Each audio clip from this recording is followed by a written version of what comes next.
dear friends, Assalamu alaikum.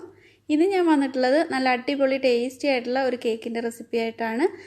ഇത് ഉണ്ടാക്കിയെടുക്കാനും വളരെ ഈസിയാണ്. ഇതിൽ നട്ട്സ് ഒക്കെ കാരമൽ ചെയ്തിട്ടുണ്ട്. അതുപോലെ ഇത് ഐസ്ക്രീമിന്റെ ഒക്കെ ഒരു ടേസ്റ്റിൽ കഴിക്കാൻ പറ്റിയ ഒരു കേക്കാണ്. വളരെ ഈസി ആയിട്ട് തന്നെ നമുക്ക് ചെയ്തെടുക്കാനും പറ്റും.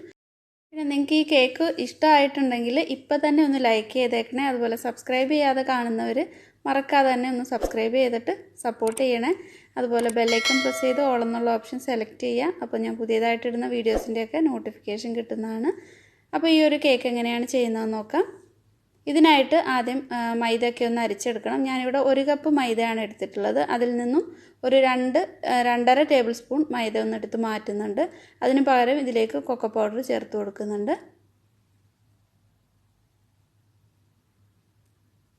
ഇത് കറക്റ്റ് 1 കിലോ വരുന്ന ഒരു കേക്കിൻ്റെ അളവാണ് പറഞ്ഞിട്ടുള്ളത്. അപ്പോൾ ആ 2.5 ടേബിൾ സ്പൂൺ എടുത്ത് മാറ്റിയതിലേക്ക് 2.5 ടേബിൾ സ്പൂൺ തന്നെ കൊക്കോ പൗഡർ ചേർത്തിട്ടുണ്ട്. ഞാനിപ്പോൾ എടുത്തിട്ടുള്ള കൊക്കോ പൗഡർ ഹെർഷീസിൻ്റെതാണ്. ഇതൊരു അരിപ്പയിലേക്ക് ഇട്ട് കൊടുത്തിട്ടുണ്ട്. എന്നിട്ട് ഇതൊന്ന് അരിച്ചിട്ടാണ് ചേർക്കുന്നത്. ഒരു നുള്ളു ഉപ്പും ചേർത്തിട്ടുണ്ട്.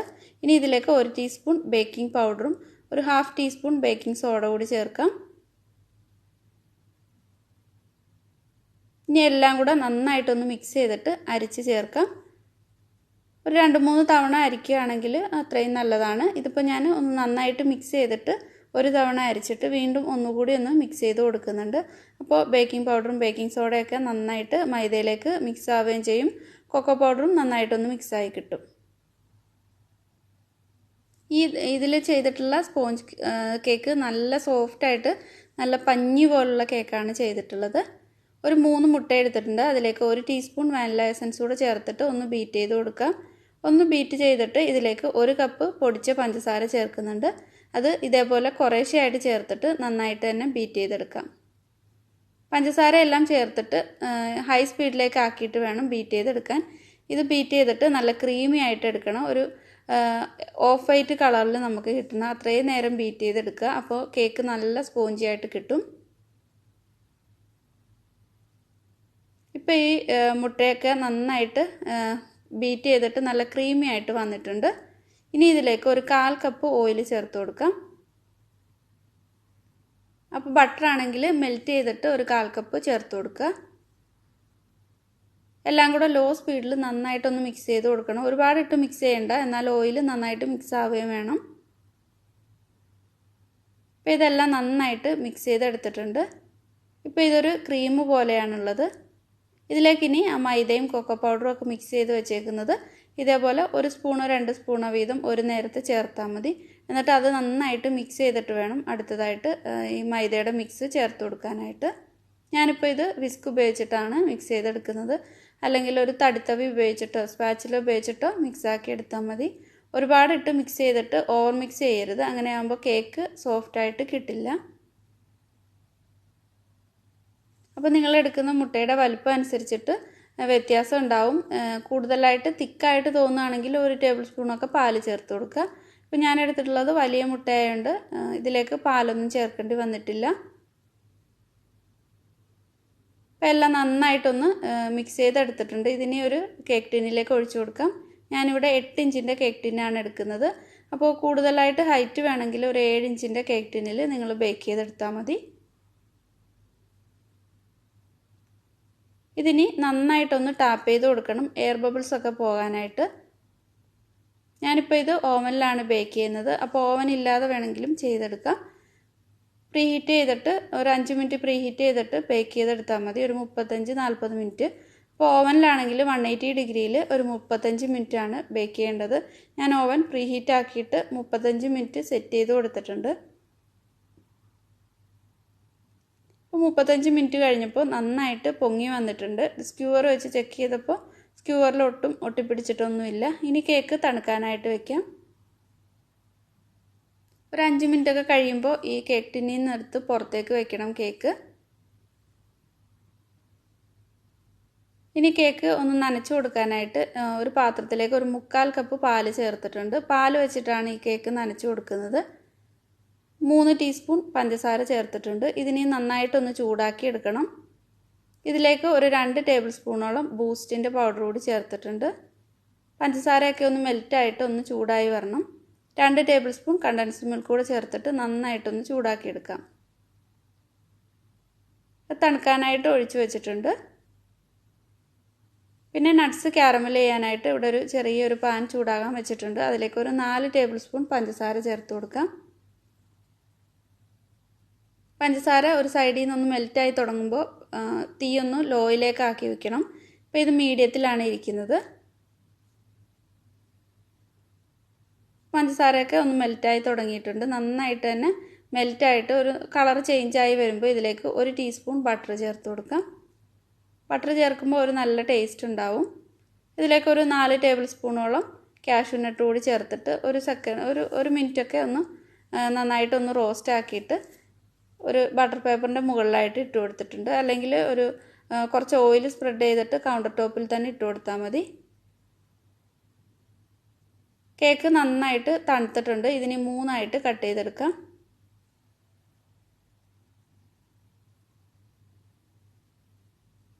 അപ്പം നിങ്ങൾക്ക് ഈ കേക്ക് കാണുമ്പോൾ മനസ്സിലാവും നല്ല സ്പോഞ്ചി ആയിട്ടുള്ള കേക്കാണ്.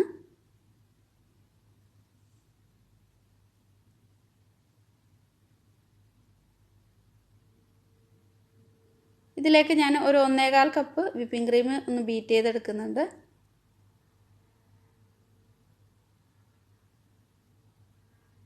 ഈ ഒരു വിപ്പിംഗ് ക്രീമിലേക്ക് മധുരത്തിൻ്റെ ആവശ്യമില്ല. അതുമല്ല ഇതിൽ വാനില ഫ്ലേവറുള്ള ക്രീമാണ്, മാക്ടോപ്പിൻ്റെ ക്രീമാണ് ഞാൻ യൂസ് ചെയ്തിട്ടുള്ളത്. നന്നായിട്ട് ഒന്ന് ബീറ്റ് ചെയ്തിട്ട് സോഫ്റ്റ് പീക്സ് ആകുമ്പോൾ ഇതിലേക്ക് ഒരു 2 ടേബിൾ സ്പൂൺ കണ്ടൻസ്ഡ് മിൽക്ക് കൂടി ചേർത്തിട്ട് ഒന്നുകൂടി ഒന്ന് ബീറ്റാക്കി എടുക്കാം. അപ്പോൾ ഞാൻ ഇതിലേക്ക് ബൂസ്റ്റിൻ്റെ പൗഡർ ചേർക്കുന്നില്ല. അത് ലെയർ ചെയ്യുമ്പോൾ അതിലേക്ക് ഇട്ട് കൊടുക്കുകയാണ് ചെയ്യുന്നത്. ഒരു കളർ ചേഞ്ച് ആവുന്നതുകൊണ്ട് ഇതിലേക്ക് ചേർത്തിട്ടില്ല. ഫസ്റ്റ് പീസ് കേക്ക് വെച്ച് കൊടുത്തിട്ട് നേരത്തെ മിക്സ് ചെയ്ത് വെച്ചിട്ടുള്ള ആ പാലിൻ്റെയും ബൂസ്റ്റിൻ്റെയും ഒക്കെ മിക്സ് ചേർത്തിട്ട് നന്നായിട്ട് തണുത്തിട്ട് വേണം കേക്ക് ഒന്ന് നനച്ച് കൊടുക്കാനായിട്ട്. എന്നിട്ട് അതിൻ്റെ മുകളിലേക്ക് വിപ്പിംഗ് ക്രീം സ്പ്രെഡ് ചെയ്ത് കൊടുക്കാം. ഒന്ന് നിരത്തി കൊടുത്തിട്ട് അതിൻ്റെ മുകളിലായിട്ട് നട്ട്സ് ക്യാരമൽ ചെയ്തത് പൊടിച്ചിട്ട് ഒന്ന് ഇട്ട് കൊടുക്കുന്നുണ്ട്. ഒരുപാടങ്ങ് പൊടിഞ്ഞു പോകേണ്ട ആവശ്യമില്ല. നമ്മൾ ഉള്ളിയൊക്കെ ചതയ്ക്കുന്ന ആ ഒരു ഇതിലിട്ടിട്ട് ഒന്ന് ഇടിച്ചെടുത്താൽ മതി. അല്ലെങ്കിൽ നമ്മൾ ചപ്പാത്തിയൊക്കെ റോൾ ചെയ്യുന്ന ആ ഒരു ഇത് വെച്ചിട്ട് ഒന്ന് ചെറുതായിട്ടൊന്ന് പൊടിച്ചെടുത്താൽ മതി. ഇനി ഇതിൻ്റെ മുകളിലായിട്ട് കുറച്ച് ബൂസ്റ്റിൻ്റെ പൗഡർ ഒന്ന് വിതറി കൊടുക്കാം. കണ്ടൻസ്ഡ് മിൽക്ക് കൂടെ ഒഴിച്ചു കൊടുക്കുന്നുണ്ട്. അപ്പോൾ ഒരു നല്ല ടേസ്റ്റ് ഉണ്ടാവും. ഇനി അടുത്ത പീസ് കേക്ക് വെച്ച് കൊടുത്തിട്ട് ഇതേപോലെ തന്നെ ചെയ്തെടുക്കാം.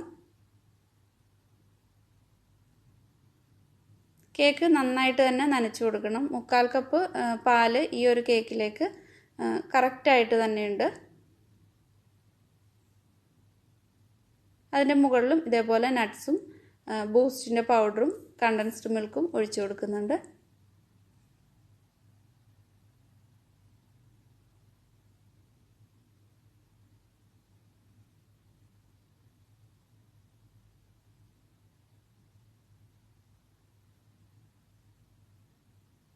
ഇനി ലാസ്റ്റ് പീസ് കേക്ക് വെച്ച് കൊടുത്തിട്ട് നന്നായിട്ടൊന്ന് ആ പാലിൻ്റെ സിറപ്പ് വെച്ചിട്ട് നനച്ച് കൊടുക്കാം.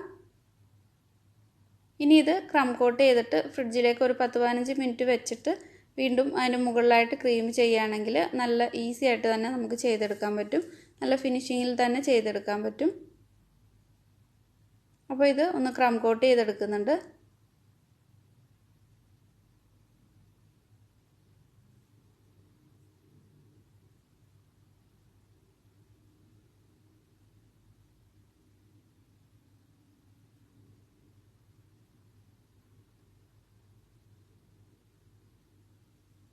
ഞാനിപ്പോൾ 5 മിനിറ്റ് മാത്രമേ ഫ്രിഡ്ജിൽ വെച്ചിട്ടുള്ളൂ. എന്നിട്ട് പെട്ടെന്ന് തന്നെ ചെയ്യുന്നുണ്ട്.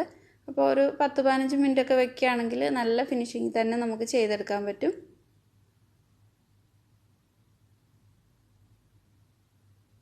പിന്നെ ഇതിൻ്റെ മുകളിൽ കുറച്ച് ചോക്ലേറ്റ് ഗനാഷ് ഒഴിക്കുന്നതുകൊണ്ട് ഒരുപാട് അങ്ങ് ഫിനിഷ് ആക്കി എടുത്തില്ലെങ്കിലും കുഴപ്പമൊന്നുമില്ല.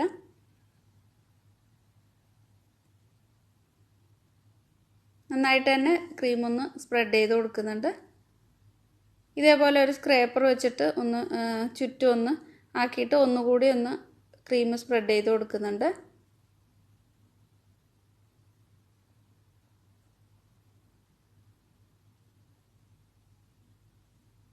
മുകൾ ഭാഗമൊക്കെ ഒന്ന് ലെവൽ ചെയ്ത് കൊടുത്തിട്ട് ഇതിൻ്റെ മുകളിലായിട്ട് ചോക്ലേറ്റ് ഗനാഷ് ഒഴിച്ചു കൊടുക്കുന്നുണ്ട്. ഈ ഒരു ചോക്ലേറ്റ് ഗനാഷ് 1/2 കപ്പ് ഡാർക്ക് ചോക്ലേറ്റിലേക്ക് ഒരു 1/4 കപ്പ് വിപ്പിംഗ് ക്രീം ചേർത്തിട്ട് ഒന്ന് മെൽറ്റ് ചെയ്തെടുത്തിട്ടുള്ളതാണ്. മുകളിലും താഴേക്കൊന്ന് ഡ്രിപ്പ് ചെയ്ത് കൊടുക്കുന്നുണ്ട്.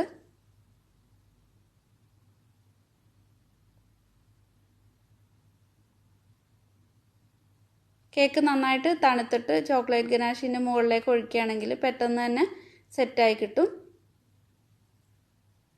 മൊത്തത്തിൽ വേണമെങ്കിലും ഈ ഒരു ഗനാഷ് കൊണ്ട് നിങ്ങൾക്ക് കവർ ചെയ്തെടുക്കാം. ഞാനിപ്പോൾ മുകളിൽ മാത്രം കവർ ചെയ്തിട്ട് ബാക്കി ഇങ്ങനെ ട്രിപ്പ് ചെയ്താണ് കൊടുത്തിട്ടുള്ളത്. ഫ്രിഡ്ജിൽ വെച്ചിട്ട് ഒന്ന് സെറ്റാകുമ്പോൾ ഇതിൻ്റെ മുകളിലായിട്ട് റോസറ്റ് ഒന്ന് പൈപ്പ് ചെയ്ത് കൊടുക്കുന്നുണ്ട്. ഇതൊക്കെ അവരവരുടെ ഇഷ്ടം അനുസരിച്ചിട്ട് ചെയ്തെടുക്കാം. ഇതിപ്പോൾ പൈപ്പ് ചെയ്ത് കൊടുത്തില്ലെങ്കിലും ഗനാഷ് ഒഴിച്ചിട്ട് തന്നെ നല്ല ഭംഗിയിൽ നമുക്ക് ഈ ഒരു കേക്ക് ചെയ്തെടുക്കാൻ പറ്റും. മുകളിലായിട്ട് കുറച്ച് വാഫേഴ്സും ചോക്ലേറ്റും വെച്ച് കൊടുക്കുന്നുണ്ട്. ഇതിന് താഴെ ബോർഡറൊന്നും കൊടുക്കേണ്ട ആവശ്യമില്ല. നല്ല ഭംഗി തന്നെയുണ്ട്. ഇപ്പോൾ തന്നെ നല്ല ഭംഗിയുണ്ട്. അപ്പോൾ വളരെ ഈസി ആയിട്ട് തന്നെ ചെയ്തെടുക്കാൻ പറ്റിയ ഒരു കേക്കാണ്. നിങ്ങൾക്ക് വേണമെങ്കിൽ ഇതിൻ്റെ സൈഡിലും മുകളിലും ഒക്കെ നട്ട്സ് പൊടിച്ചിട്ട് വേണമെങ്കിലും ഇട്ട് കൊടുക്കാം. അപ്പോൾ എല്ലാവരും ഈ കേക്ക് ട്രൈ ചെയ്ത് നോക്കുക. അപ്പോൾ ലൈക്ക് ചെയ്യാത്തവരൊക്കെ ലൈക്ക് ചെയ്യുക, ഷെയർ ചെയ്യുക. നിങ്ങൾക്ക് എന്തായാലും ഈ കേക്ക് ഇഷ്ടപ്പെട്ടിട്ടുണ്ടെങ്കിൽ കമൻറ്റ് ചെയ്യുക. അപ്പോൾ പുതിയ നല്ലൊരു വീഡിയോ ആയിട്ട് വീണ്ടും കാണാം. താങ്ക്